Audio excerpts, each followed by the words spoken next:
Well, good morning. Good morning. I'm Chad Stebbins from the Institute of International Studies, and thank you for braving the rain this morning, which arrived just as our guest speaker pulled up into the parking lot, Dr. David Gutzke, a professor of modern British history at Missouri State University, where he has taught since 1985. And in preparing the program for the Great Britain semester, of course, we're using, I think, 8 of our own faculty to make presentations, and we're rounding it out with a few outside experts, including Dr. David Gutzke, who was recommended to us by one of our own graduates, Will Kimbrell, who graduated in 2013 with a history degree, who's now working on a master's in history at Missouri State. And Will heard that we were putting together a Great Britain semester and recommended that Dr. David Gutzke come and speak to us. So he's making 2 presentations today, one now on the British pub, and then another one at noon on soccer and beer. So if you were to go to Great Britain, you would almost inevitably spend some time in a pub. Perhaps not so much to go and drink, although you could do that, but I've certainly found that's where you'll get your best meals, especially the best value. Pubs are very inexpensive, and the food is often quite good. So without further ado, let me welcome Dr. David Gutzke, and please join me in welcoming him to Missouri Southern. Thank you. And this is the second thing. I'm not all that technologically savvy, so I shall struggle with all of this. Good morning. Is it a way of getting the light off? No? That light? Because it's in my eyes otherwise. That would make one more challenge for this morning beyond the rain and getting lost. Okay. Anyway, let me move forward then. I've written 3 books on pubs. I suppose I'm recognized as one of the leading authorities on pubs. I've certainly sat in enough of them. So I've also combined this with field observation over a long career. I like pubs, although not everything I have to say about them today will be complimentary. So thank you. That's much better. I thought I would start the lecture off with a classic gin palace, as we would call them. You can see the gas light at the front. That's very distinctive. It's a Victorian building. Worthington Pale and Burton Ales. Worthington's was a Burton brewery, quite a large one. And you can see the people looking on. In any event, I thought it would be, and keep this in mind because this image is going to be very, very useful for what I have to say about later. This is a watercolor from the 1860s, and what makes it so highly unusual is that you will get many paintings and photographs, drawings, etc., of the exterior of public houses, but the interiors are relatively rare. They don't photograph well unless you have something like this, but this is, as I say, a watercolor. I put it here because this is, I think people who talk about pubs love to romanticize them. And this is, kind of a classic, I think, drawing. You have the patrons in front of the fire, the hearth. Do note the faithful hounds nearby. And men smoking and enjoying themselves. Now, one of the things to note, and it's a good reason why I started with this, is that they're entirely men. There are no women. And this is called by us the masculine republic. And this would be the case for a very, very long time. Here's another picture. This comes from a slightly later vintage. This is the public bar of the New Inn. It was a rebuilt public house.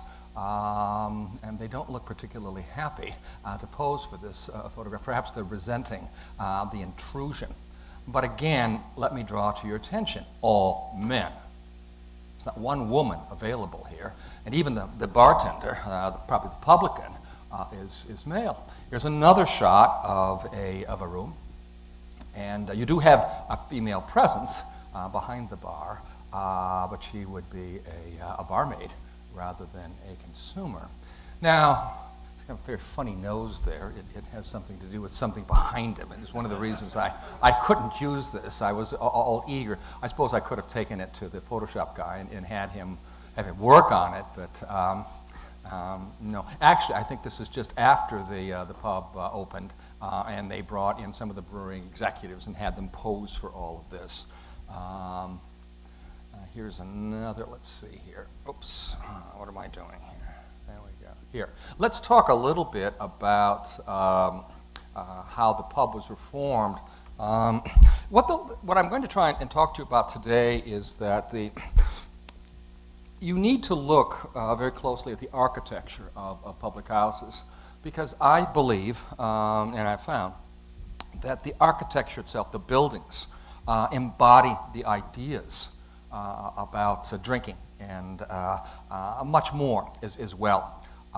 So we'll be spending some time looking at that. This was a very unimpressive pub, Mitchell's and Butler, a very large brewery in Birmingham. Not the sort of place that one would normally linger over. But this was before this pub was rebuilt. The Traveler's Rest, and you wouldn't even be able to compare the two. I mean, it's astonishing. Again, I can put it back. Here is the original, but very plebeian. Nothing exciting about it. Typical working class, what I would call a working class boozer. And then the brewery proceeded to rebuild the Traveler's Rest. This is a very, very large pub. It's in Northfield, Worcestershire. This pub, after rebuilding, cost £13,000, which is an enormous amount of money on a pub. This was rebuilt in 1924. Here's another shot of it. You can see the thatched roof. You could rebuild a pub in the interwar period, nothing on this exalted scale, for about £3,000. So it gives you an idea. $13,000 is an astonishing sum of money to pay. Here's another example of the rebuilt pubs. Mitchell's and Butler had some wonderful photographs. Note the gas lights again, very typical of a late Victorian Edwardian pub. And again, it was rebuilt. And this was the British Oak. It was rebuilt in 1925, the following year, for over £14,000. So the brewery was spending an enormous sum of money, far more than it needed to. And one of the ironies about this is that I remember talking to a Bass executive about these pubs, and he said they were damnably difficult to demolish. And my only comment was they weren't meant to be demolished. So yeah, these were pubs. There's some of them left, but fortunately not too many. One of the things that the brewers in the interwar period, the pub improvers, would do is they were progressives, and they wanted to attack drunkenness. They were very, very concerned about this.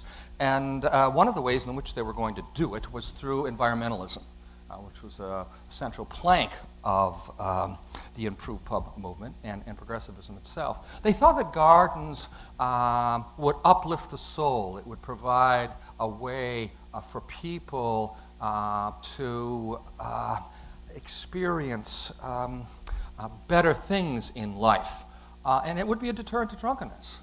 And this generation of brewers, these pub improvers, hated drunkenness. And they wanted to reclaim their public reputation. Here, and one of the ways, as I said, in which they were going to do this is the gardens. You see the gardens there.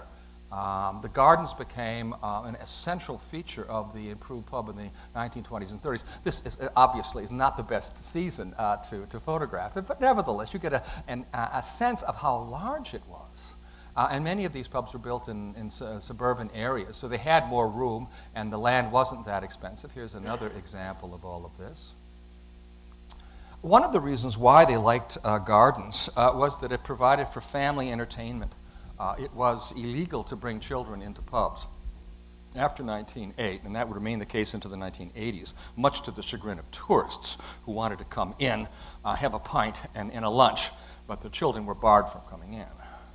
And they meant barred. I've seen many publicans in this time period say, sorry, you have to go outside. When they had gardens, the children could associate with the families, and you can see this was family sociability. You can see women here, you can see children. And this was probably, you can see this is a working class area, this is probably the only exposure to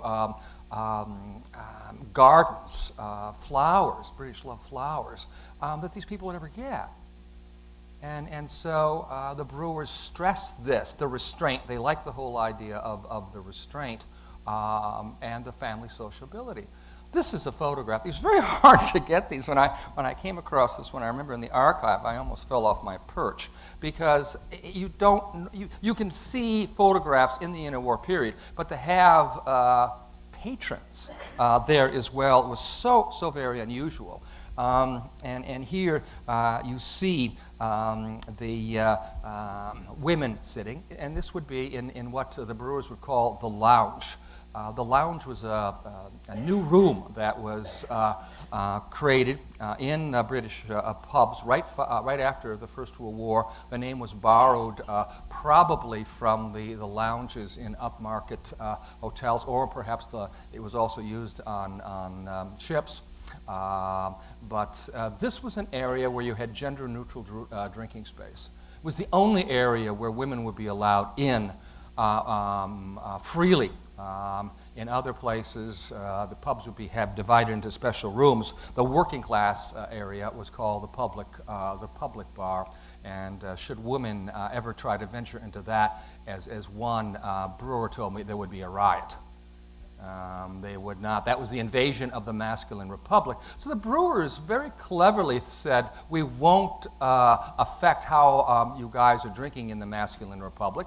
You can continue to be there, but we do want women in, because women were seen as an elevating influence.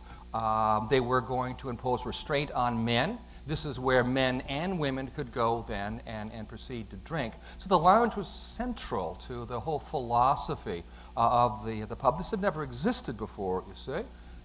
Here's brewers that also go forward in the interwar period, and you don't think about this. This is why I'm trying to cover a very broad area today. You don't think about pubs as having tea rooms in them. Well, they did, some of them. And again, this was an attempt to draw women into the area. This was a separate room for women, and as it points out here, they were serving 500 teas a week. So it was a really remarkable effort to bring women into the pub, with great success, I might add. Another feature of these interwar pubs would be huge assembly rooms. One key thing about this philosophy, and you know, the pub as a term changed in so many ways, and that's part of what I'm trying to get you to see. These assembly rooms featured food. The brewers realized, as a result of the First World War, that food was absolutely essential to slowing the metabolism of alcohol. You got drunk faster on an empty stomach than you did on food. They did not want drunkenness. And so here you see the very big assembly room. And these were fairly common for people to sit down. And food itself became part of the philosophy, trying to encourage people to eat. In fact, I was back this summer, and one of the trends is the gastropub, and I've dubbed it the ghastly pub, because what you have is the food taking over, and they're trying to peddle food to tourists and others, which is fair enough, but it doesn't, they often haven't thought this out, and many pubs aren't really designed to be converted into this, and so the diners tend to push out the drinkers, much to the chagrin of those who really just want to quaff a quiet pint and not deal with this. And these people who go to these gastropubs are ordering wine rather than beer, so it's more refined. And as I said, the two clienteles sit literally rather uneasily in pubs themselves. But that's a newer trend. There's more money in food than there is in booze at the moment. And they can charge more for this. This is another example of an environmentalism. This was the Kemptown Brewery. This is the Lounge in the Ham Hotel. It was built in 1925. How much the cost is unknown. But you can see the flowers were very, very important here. The wicker chairs. If I showed you this, you'd say, where is that? That was in a pub. And you can see the mural here. All of this was an attempt, as someone once said in the time period, the brewers were eager to basically recreate gentlemen's clubs. And this is very close to it. In some of the pubs, they would have what were called push pulls. And you would actually push a pull on one of the wainscoting here and summon a barmaid. The whole point, too, was to get people to sit. The brewers thought about this a lot, and they realized that people drank more slowly when they sat than when they stood. So if you wanted to deter drunkenness, it was really critical to eliminate the bar. That's why this bar is much shorter. You didn't want people standing there. You wanted them to drink at a table and eat at a table and socialize. So they really appreciate, and they took this very seriously. And lots of people might be cynical and say the brewers just simply weren't interested in selling beer. No, obviously they had to sell beer to stay in business, but they were interested in being respectable. It was very critical to be respectable. Here's one of the men who played a very important role in this, William W. Waters Butler. And he had always had a flower in his lapel. And was, as I say, one of the leading pub improvers in the time period. You can see the incredible work here, the paneling. They didn't have to do this. It wasn't necessary. But they thought that these pubs were being built really for immortality. They didn't see them being knocked down. And that's why they spent so much money on them. Here's another example of, this is a smoke room. And you can see the chairs here, very, very refined. Another example of how these would go together. Chairs were very important in all of this. Have I come to an end? Yes, I guess we're back to the beginning again. Let me give you some idea about just how much money the brewers spent in the interwar period to give you an example of all of this. I tracked them in my third book, and Pubs and Progresses. And I found that they rebuilt or built nearly 6,000 pubs across the country. And this was very difficult data to get, incidentally, because the government did not publish data about how many pubs were built or where they were done. And so I had to work through the brewers' minute books, mountains of them. And I estimated that they spent nearly 100 million pounds. It's a huge sum even today on rebuilding these pubs. As I said earlier, a new or rebuilt pub could have been done, and some were, for £3,200. The average cost of an improved pub was £7,800. It's an enormous sum. There were some super pubs, I call them. I couldn't find a picture. I have pictures, but I don't have them on slides. These are the top 3.5% of the new improved pubs. And they cost £20,000 or more. There were 82 of these premises with the average cost of £27,500. And you look at those statistics and you say, this is just staggering. The most expensive pub built in the interwar period was the Windsor Castle. It cost nearly £75,000. It was huge. I believe it had 16 bars in it. The Millet Arms was $60,000. The Downham Tavern, which was on an LCC, London County Council estate, cost over £50,000. And as I recollect, it had something like 30 lavatories. I mean, you're just talking about a pub on a massive scale. So the point I'm making here is that what the brewers wanted to do was to remake the pub, and I titled my book Reinventing the Pub.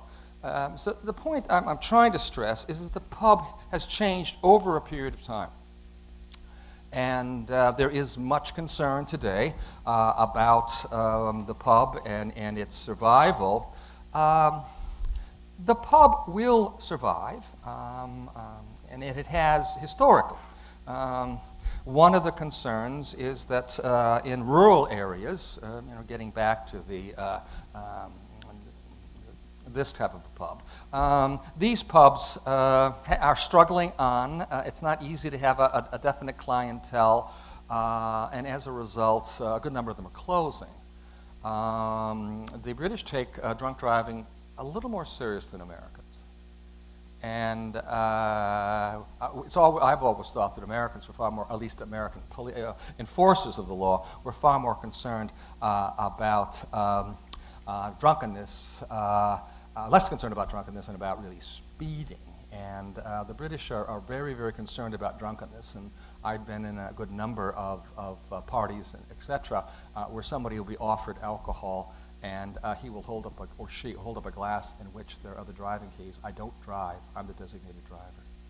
And that is, and because you get caught in Britain drunk driving, and it's a little more serious than here, you will lose your license, and if you get caught driving again, you will go to prison. So yeah, it's a different attitude towards things. Speeding, they're a little more tolerant of, curiously enough. They're much better drivers than we are, because they have to go through and take a series of, they take private lessons, and it's often common for them to fail 3 or 4 times. And when they do pass, they hold a party. Because it's a rite of passage, almost like marriage. I mean, they're getting their car. And what I've seen is that they're very, very good on the roads. And it does make you feel so much more relaxed. What you would find is that the pub would change again in the 1980s and 1990s. The reason for that would be the Generation X and these people, this generation, would start to move away from the pub because they had interest. They had a different interest in what they wanted to, how they wanted to spend their leisure time.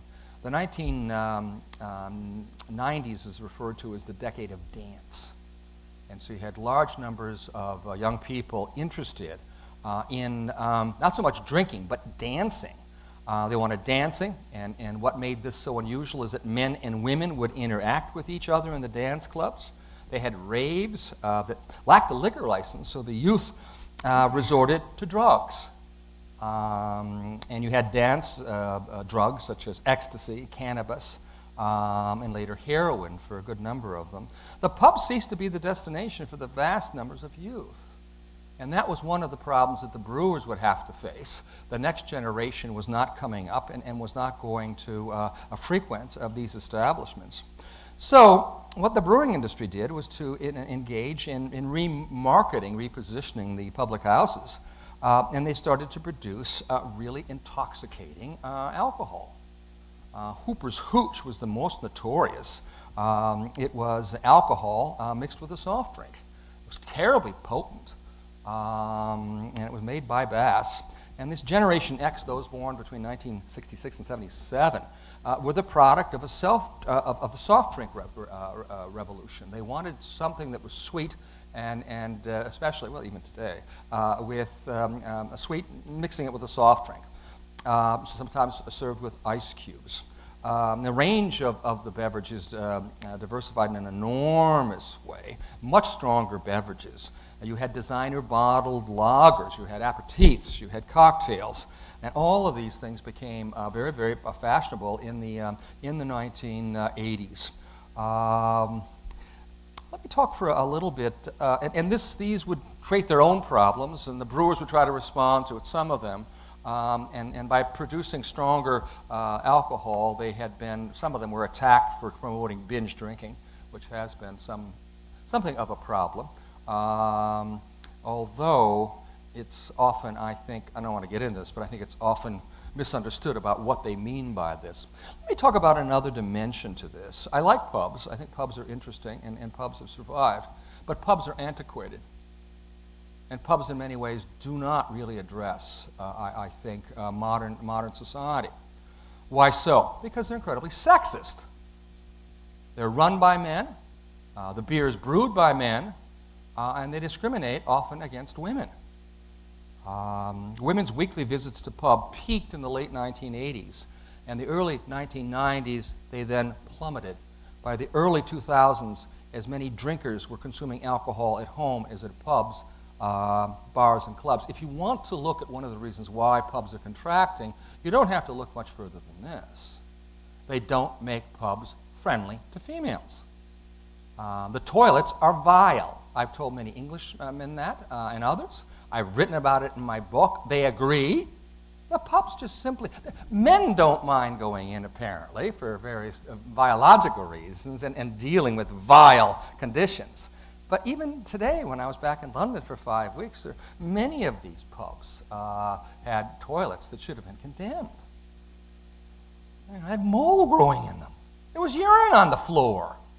Some, they had no toilet paper, no soap. I mean, you think about this maybe in the late Victorian era. This is so they don't really care about that. All they cared about was selling alcohol. And women quite clearly weren't going to buy into this very enthusiastically. You do see women, obviously, at pubs. But one of the difficulties was simply the way they ignored the toilets. And surveys indicated this. The deficiencies of the traditional pub were these. It was the masculine republic. Many things offended women. Smoking in pubs was particularly vile. And now, of course, it's banned, much to the pleasure of all of us non-smokers. You can go outside. You get as you walk into a pub, you can get the waft of the smokers. Or they can go out to the gardens, and that's fair enough. Another thing that would offend women would be the smell of stale beer, which can be pretty vile. If you've ever stayed in a B&B and you get up the next morning and want to have your eggs and smelling the beer mat soddened with stale beer, it's not one of life's delights. Ordering at bar counters became a critical problem for women. They really hated this. Let's go, oops, where are we here? Yeah, here's the bar counter. Men typically would stand around this bar counter, and if you've been in a traditional pub, it can be very problematic. They can be 2, 3, and 4 deep. And then what you have to do is wade through, and if you spill beer on somebody, you are not their friend. So there is that kind of a problem. Women tend, in terms of height, to be shorter. Their voices are not quite as penetrating as men. And so it's very hard for them to attract the attention of the publican or the bartender. In many pubs, even today, relatively recently, there's the sexism. You need escorts. There are pubs today, in the North in particular, where if you enter, you will not be served. Publicans have the right to refuse to serve anyone. You cannot demand alcohol. You request it. And if you don't have an escort, preferably a male escort, I suppose another woman would be acceptable, then you will not be served. There are cases of some pubs very recently where a man has gone into a pub with his girlfriend, or wife, I think it was girlfriend, and he ordered 2 pints of beer. Women don't drink pints. That's a truism. It's not feminine. So what do? The man ordered 2 pints, and the publican proceeded to deliver 1.5 pints. He would not, that's how it's pronounced, you can reveal your American origins if you say half. It's 1.5 pints. And these things are so very important. There was an interesting anecdote by George Orwell, who was a great aficionado of pubs. Interesting man, great writer. He went during the Second World War into a pub with somebody from the BBC. Now, you remember Orwell was educated at Harrow. I was at Eton, I believe. And in any event, public school. And didn't go on to university, but very bright guy. In any event, they went into the drink. And as they were coming out, Orwell turned to the BBC employer and said, "You gave yourself away rather badly in there." And the man said, "What do you mean?" He said, "You ordered a half." No man would ever order a half. And he was getting at one of the central features of drinking. And the man said, "Well, I'm not working class." Orwell, always wanting the last comment, said, there's no reason to boast about it. So, yes, it's very important. This would be a problem of going off and being discriminated against in this way. As I said, they're appalling condition of the toilets. They're vile, they're filthy, they're germ-ridden. I don't even know why the health authorities, at one pub, which I liked a lot, it's near where I was staying, it's a lovely, I call them boozers. They're reminiscent of the Victorian era, and they're interesting, but it also had about a quarter of an inch of urine on the toilet floor. I mean, what are you guys doing? Clearly, you were not venturing into the toilets. That was a forbidden region, except to desperate customers. In a 1996 survey, for instance, 2 out of every 5 potential pub goers thought the toilet conditions were deplorable and repellent. Surveys are telling them that. And if you're wondering why people don't want to go to pubs, you don't have to look too much further than that. Who wants to do this? One acute observer said this. He said, a lot of women will judge a pub on how clean the toilets are. And if women aren't prepared to go into toilets, in such pubs, men are going to have difficulties, unless they want to go out alone. Of course, socializing would not be it. Now, one of the questions to ask is, are all pubs like this? Do you have the boozers, as I call them, with very unpleasant circumstances? No. I remember summer before last when I was in London. I usually go for 5 weeks. And I was eating in an Indian restaurant, and you could, as the adage goes, literally eat off the floor. It was that clean. And on the way out, I commented to the proprietor. I said, this is just really outstanding. He said he appreciated my compliment. He said he employs one person every morning. I think they had, it was 2, for the men and women's loops, to spend an hour and a half cleaning them. And it showed. And you felt good. Now, do any pubs do this? And the answer is yes. They're not the mainline pubs, but Tim Martin runs a pub chain called the Witherspoons pub chain. There's about 300-odd pubs.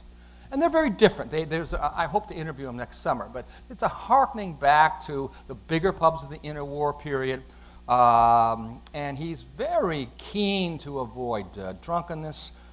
He was voted 3 years running in the early 2000s as having the greatest influence on the brewing industry in the last 50 years. And competitors say you watch what Martin does to see where the market is going. He's that bright. He's a former solicitor. Well, what does he do? He abolished standing at the bars. He does have fairly long bars, but there are no stools, so that no one can go there. Another thing that made it so very critical is that when women would come up to the bar, they were kind of concerned for a whole series of reasons, that they could not see what was going on when the bartender retreated, turned his back, and used the cash register. So what happens in his pubs is that the cash register faces the customer. And again, it's the eye contact. He understands the whole psychology of selling alcohol, and there is a psychology to this. And he's very good about this. He serves very inexpensive, tasty food. I heard somebody say he makes the best fish and chips, or is chained as best fish and chips in the UK. I think that's a little exaggerated, but I'm not a great eater of those things. But nevertheless, they're appreciated. The bar would be replaced with tables and served by staff, very much like these interwar pub improvers. There would be an extensive range of what were called real ales. These aren't available in the United States. Beer began to be pasteurized in the United States, and nearly everything you buy is pasteurized. Pasteurization preserves the beer, but it also kills it. And so the beer you get, if you're drinking Budweiser, God bless your souls, but if you're drinking Budweiser, the Bud you drink today will be the same as it is a week from now or a month from now. That's not true of real ale. Real ale is not pasteurized, and you can get some of these bottle-conditioned beers here in the United States, but it's a beer that changes the flavor from day to day. And think about real ale is like real bread, that it's tastier. It's how beer was originally drunk. There was a revolution about this by CAMRA, the Campaign for Real Ale. And it's still, real ale is more of a niche beer, but you can still get it. Martin, who runs these chains, loves real ale. So one of the things for which he's famous, much to his competitors' chagrin, is selling an extensive range of real ales cheaply and well served. They're in, as Morris would say, in good nick. He has unmatched toilet foot. He understands the psychology of what's going on. He has at some times allocated as much as 20 to 30 pounds for the toilets. There are chairs to sit down. Sometimes there's a television. There are mirrors. It's like an upmarket hotel. And they are in pristine condition. He sees to it that this is the case. And not surprisingly, this is more of a family venue. You see far more women in this chain than you would in a typical boozer. As one leading expert said about the Martin pubs, Witherspoon pubs technically, it's a typical rule that if a place has nice toilets, it will bring in the women to use them, and then the men are not far behind. So why aren't other people paying attention to this? I think it's the masculine hangover. I remember researching him, and I found a picture in his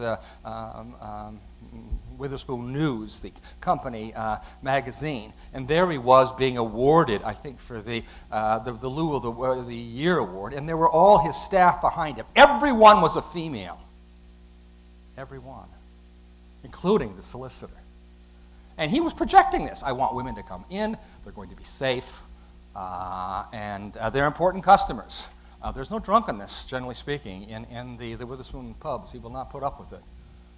The brewers have fought him tenaciously because they dislike his formula and the fact that he's become a multimillionaire doing it. But and there are some changes in the brewing industry. You have these pubcos being set up by women in some cases, or women having very important roles. And they're having a big influence on the nature of the pubs. They're not traditional pubs, but that's okay. I personally think that if the traditional boozers can't change, they deserve to go down and out of business. They're antiquated. Who wants them? We can look at them in pictures. But either the pub has had to change over a period of time, and if it's unwilling to do that, then there isn't going to be much of a future for it. It has now reached the point where as many people drink at home as drink in, as I pointed out before, pubs, clubs, and elsewhere. 50%. And if you look at home consumption after the war, it's about 2%. So it has skyrocketed, and the industry is taking, it complains, it says, well, it's cheap beer that's coming in from the continent and other things. Yeah, I'm sure that contributes to it, but pub chains like Witherspoon's survive and do very well. And there are others that do so. It's, I think, a failure to grasp what needs to be done.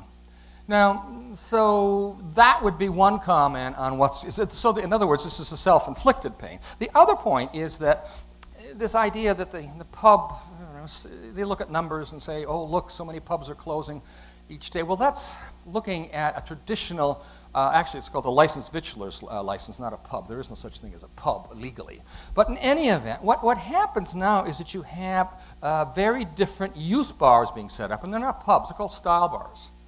And they serve cocktails, or they will serve other types of beverages. And so those are the numbers that are expanding very, very rapidly in places like Newcastle or Manchester and the city centers. And that's where you're running into really, really serious problems.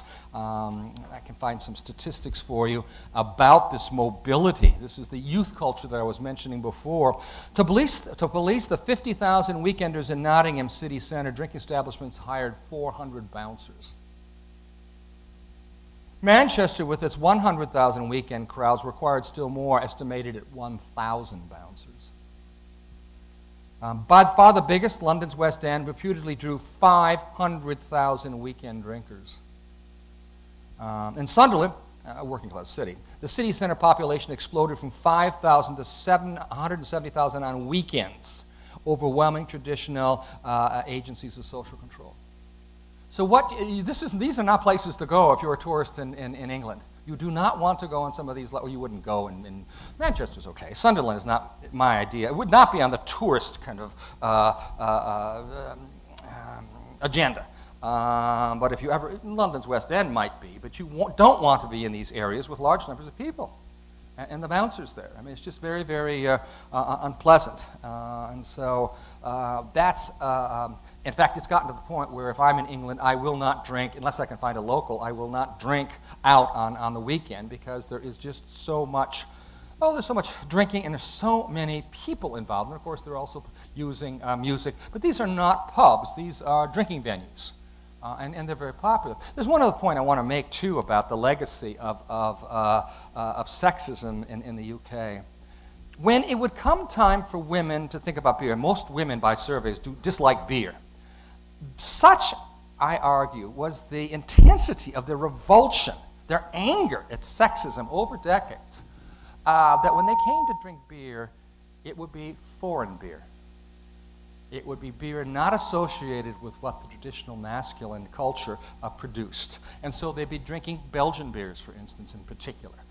Or they would drink wine and wine beer. And that was the other problem. One of the things that repelled women is that publicans weren't happy about selling wine because, it was a nuisance. They had troubles keeping it fresh.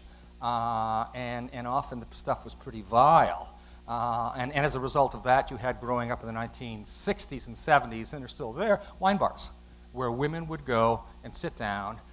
And these were middle and upper class places for men and women. They were desegregated. Many of them initially, and I think still to this day, did not serve any draft beer, and some wouldn't even serve bottled beer.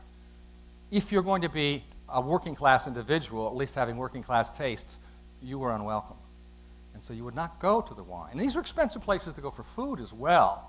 So it's curious that women have their needs and desires have found a way to express themselves and how pubs have been configured, how drinking venues are there, and it's the type of beverages they drink too are very, very different. But the industry itself is putting up enormous resistance. There was a point I made in my last book about how Coors, which took over Bass and Burton, went through a whole series of meetings and was trying to figure out that if they served the beer in a different glass, it would then attract females.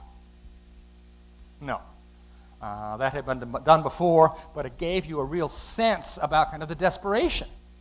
And the marketing department at Coors was, naturally, overwhelmingly male. So you got men trying to sell women beverages, and it just doesn't work very well.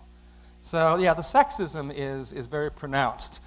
Beer is still seen as a masculine beverage. Some of the pubs have tried to change, but as I say, I think it's this masculine republic, more than anything else, that is really, if not dooming the pub, resulting in, how shall we put it, a painful existence at the moment.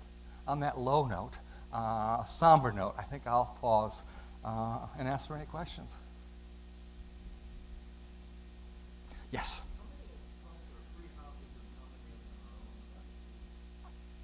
Well, that's not easy to say. I haven't seen recent statistics, and the reason for that is that you're quite right. Originally, there had been tied houses, and then there had been the untied houses or the free houses. Well, Margaret Thatcher had the beer orders, and she was trying to limit the extent of the tie. And that was in the late 80s. And the brewers, I don't know, about 10, 15,000 pubs they might own. And she was talking about, as I recollect the number, I think it was about 8,000. Anyway, she got that after an enormous amount of struggle. She got that approved. And instead of the brewers selling off some of their pubs, they did something very unexpected. Some of them sold their breweries and just went into running the pubs, and others sold their pubs off and just ran and sold beer. This was it was a swap between Courage and Watney's over this. And ultimately what you do see in Britain is the demise of the national breweries. The so-called Big Six of the 1960s and 70s has disappeared.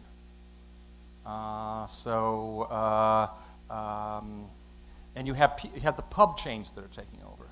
Martin's one. Martin's quite large. You have others that are even more so, but they specialize in selling beer, and they buy it from breweries. So that whole concept that had dominated the industry since the late 18th century has really disappeared, that division. Some will still advertise as free houses. A free house is one that is untied to a brewer that can serve basically whatever beverages they want. And sometimes they use that as an advertising gimmick. But it means far less today than it did in the 80s. Have I answered your question? You're welcome. Yes?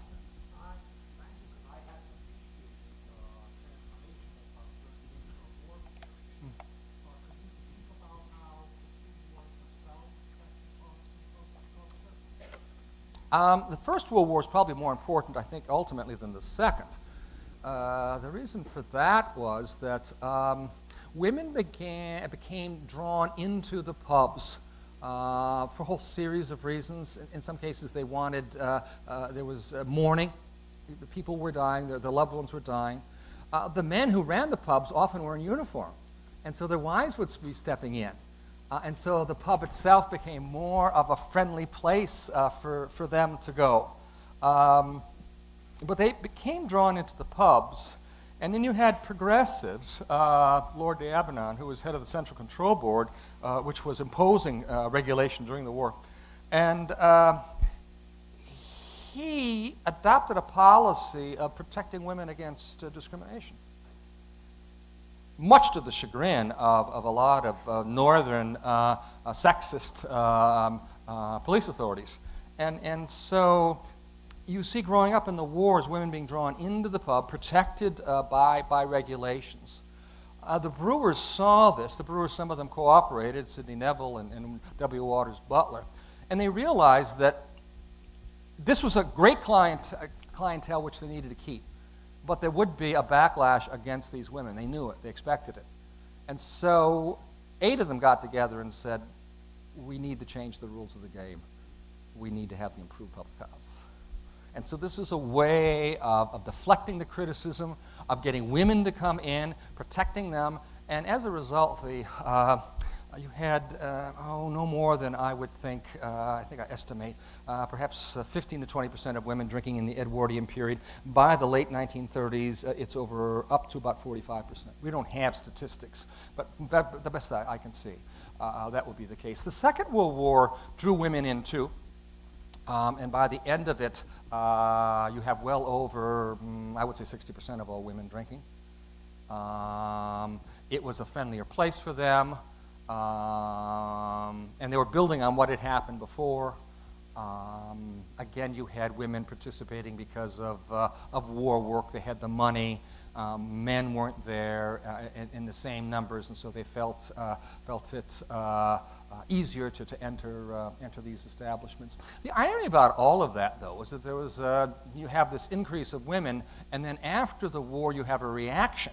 And by the early 50s, there was a counterattack on women in public. And of course, that included drinking in public houses. And you see the withdrawal of women. And the last book I wrote looks at it, how women's patronage of pubs shifted radically over the time period. And the 60s didn't swing until the late 60s for women. And then they would start coming in again. But there's no steady improvement of women over a period of time. It's erratic. And so the war did increase women's patronage, but it tended to be transitory, curiously enough. And you'd still see, I was commenting on during the summer, watching pubs and looking at the gender split. And it is still overwhelmingly men rather than women. I have in the book this very interesting, if you look at drinking, yes, you can see people drinking an alcoholic beverage, but I take it more seriously and say, well, what's going on here? What's the psychology of drinking? And I talked about some of the cues here. One of the psychologies of drinking is color. Color is very important in selling women. Women do not like deep browns. And those came from smoking, and the men, certainly those who would design pubs like this, the brown, can't really see it here, but the brown look of pubs. Women like primary colors. And there was somebody who was building a chain in London, I think it was called Matchbox. In any event, he brought somebody in to look at his pubs. Actually, there were more style bars than pubs, but in any event, his drinking establishment. And the first thing the man said was, "Women won't come here, you don't have any red." I had to have red? Did you want women to come?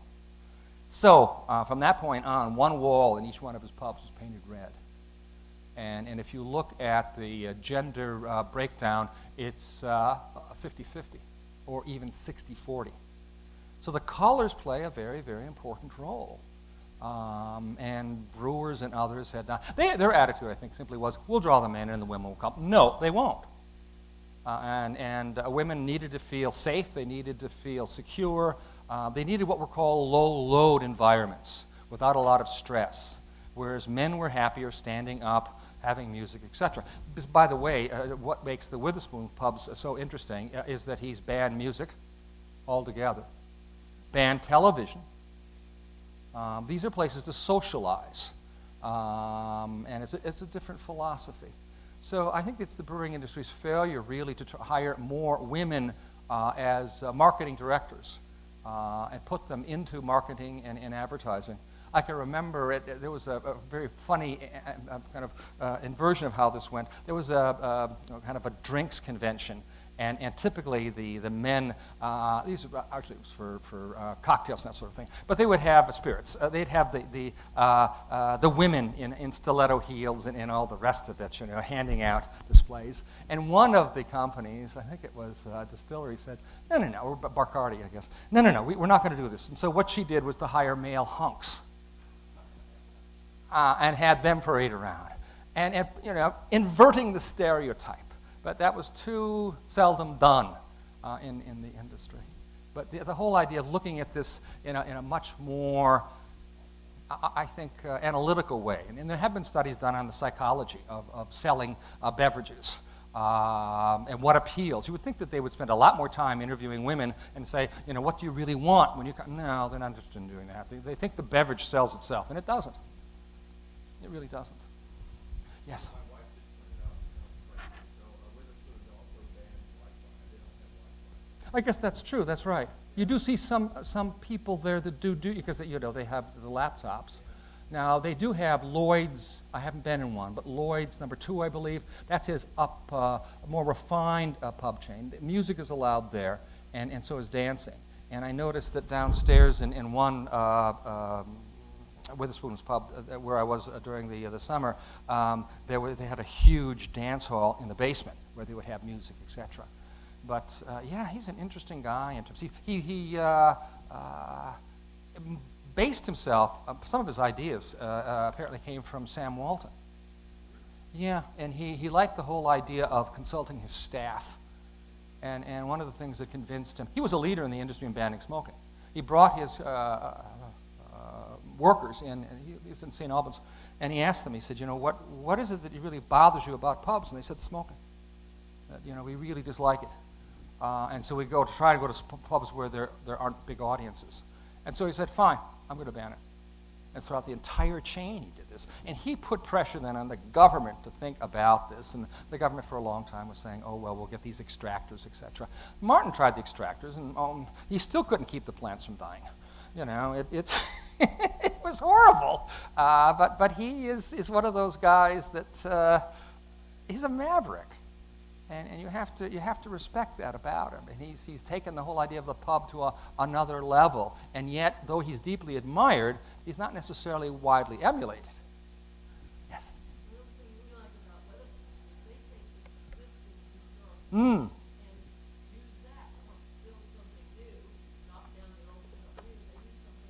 There might be an opera house or a bank.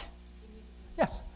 And I think that really makes a lot of sense. Instead of going in, as Americans too often do, and just knock it down and say, okay, we're going to start from scratch. Or what they can do, of course, is then build a Victorian pub or something. Yeah, right. But Martin is he's good because he has to struggle against a lot of opposition because he provides competition. And I remember reading a statistic. He said the end result of all of that is they've driven the cost of getting a license up extraordinarily. And that's just to try and stop it.